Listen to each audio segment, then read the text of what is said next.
Todos tenemos un lugar en el mundo donde nos sentimos completamente a salvo, un refugio, un santuario.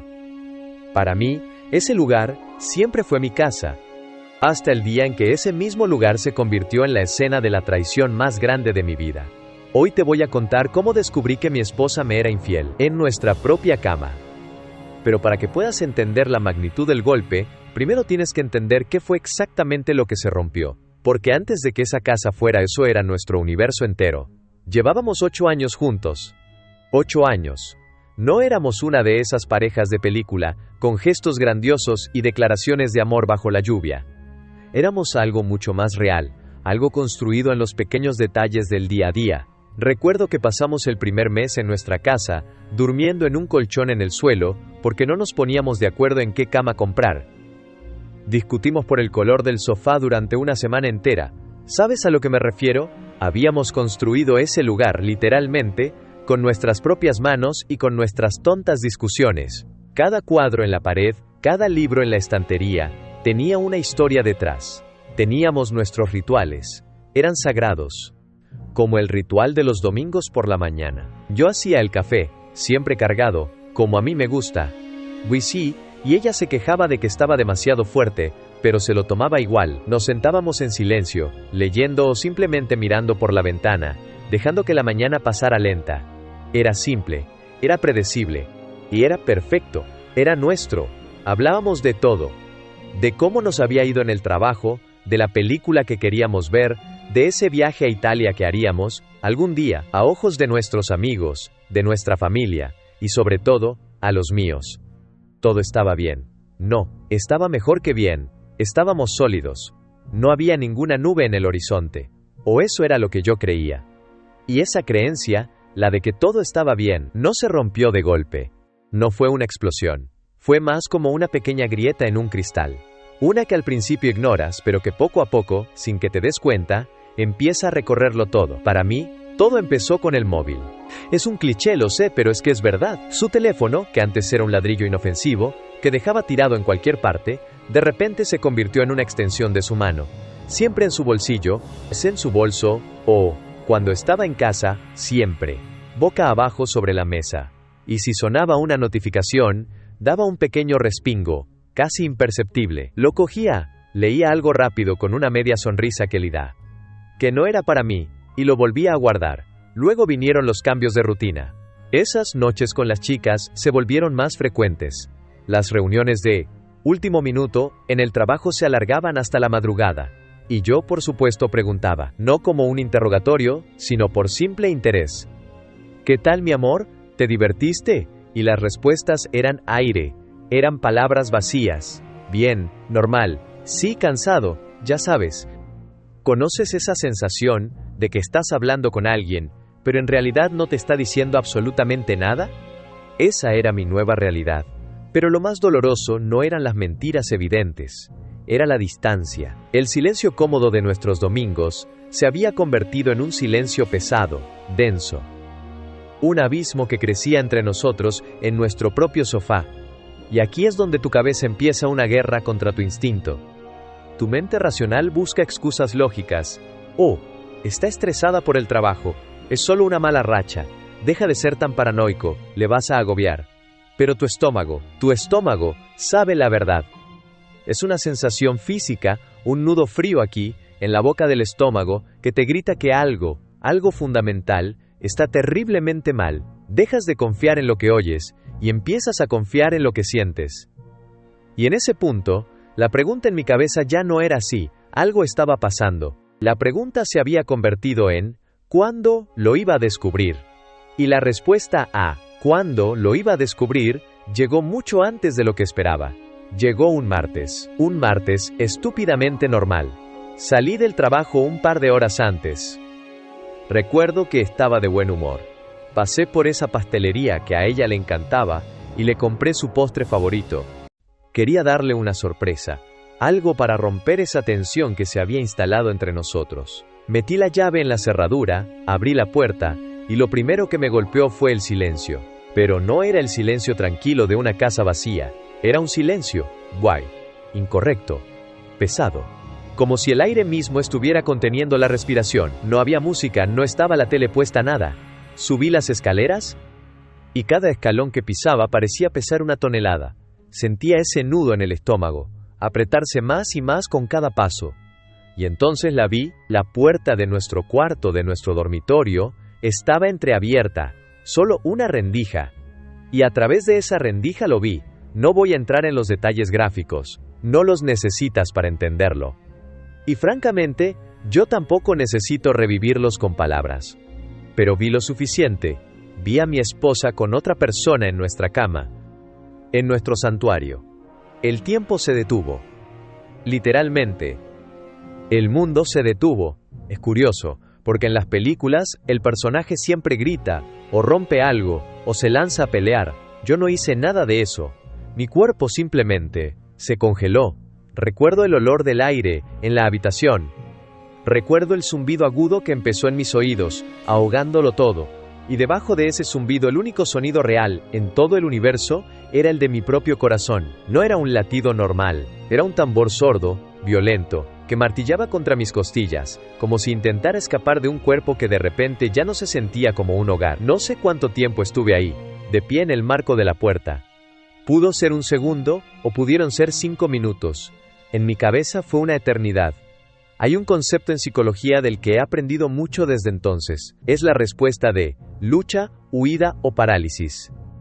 Cuando nuestro cerebro percibe una amenaza extrema, un trauma tan grande que no puede procesarlo, básicamente elige una de esas 3 opciones para sobrevivir. Yo no luché, no huí, yo experimenté la parálisis total. Fue como si mi cerebro hubiera tirado del interruptor de emergencia. Desconectó todo para protegerme, para evitar que la sobrecarga de dolor me destruyera en ese mismo instante. Los siguientes minutos son como fragmentos de una película mal editada en mi memoria. Recuerdo vagamente el sonido de ropa moviéndose. Recuerdo a él vistiéndose a toda prisa, sin mirarme a los ojos ni una sola vez. Pasó a mi lado para salir de la habitación, y juro que ni siquiera respiré. Simplemente se fue. La puerta principal se cerró abajo, y el eco resonó en toda la casa. Y entonces nos quedamos solos, ella y yo, en medio del desastre. La confrontación no fue como te la imaginas. No hubo gritos, ni platos rotos. No tuve la fuerza para eso. Recuerdo mirarla, y lo único que pude articular fue un ¿por qué? May, just in us. Pero no salió como una pregunta. Salió como un suspiro. Tembloroso, roto. Y su respuesta, la frase más cliché y más dolorosa que te puedas imaginar. «Ah, no es lo que parece, Ri», pero era exactamente lo que parecía. Era la verdad, cruda y brutal, destruyendo nuestro santuario delante de mis propios ojos. Y en ese momento, en esa habitación, yo ya no me sentía en mi casa. Era un extraño en la escena de un crimen. Y la víctima era todo lo que habíamos construido juntos. Después del shock viene el caos. Y si estás pasando, o has pasado por algo así, sabrás exactamente a lo que me refiero. Las primeras semanas son un borrón absoluto, una niebla de dolor y confusión. Apenas dormía. Apenas comía. Cada objeto, cada rincón de esa casa que antes me daba paz, ahora era un recordatorio constante, un puñal que se clavaba una y otra vez. Comprendí entonces que estaba viviendo las famosas etapas del duelo, pero de la forma más brutal. Pasé por la ira. Una ira volcánica. Quería coger cada plato que habíamos comprado juntos y hacerlo añicos contra la pared. Quería gritar. Luego llegó la negociación, esa estúpida esperanza de que quizás era un error, que podíamos arreglarlo. Y finalmente, la depresión. Una tristeza tan profunda, tan pesada, que levantarse de la cama por la mañana se sentía como escalar una montaña, y en medio de esa oscuridad, cuando sientes que te estás ahogando, tienes que hacer una elección, o te dejes hundir, o buscas desesperadamente una mano que te saque a la superficie. Mi salvavidas llegó en forma de una llamada telefónica. Llamé a mi mejor amigo a las 3 de la mañana, no le conté la historia entera, no podía. Solo dije 5 palabras, tío, necesito ayuda.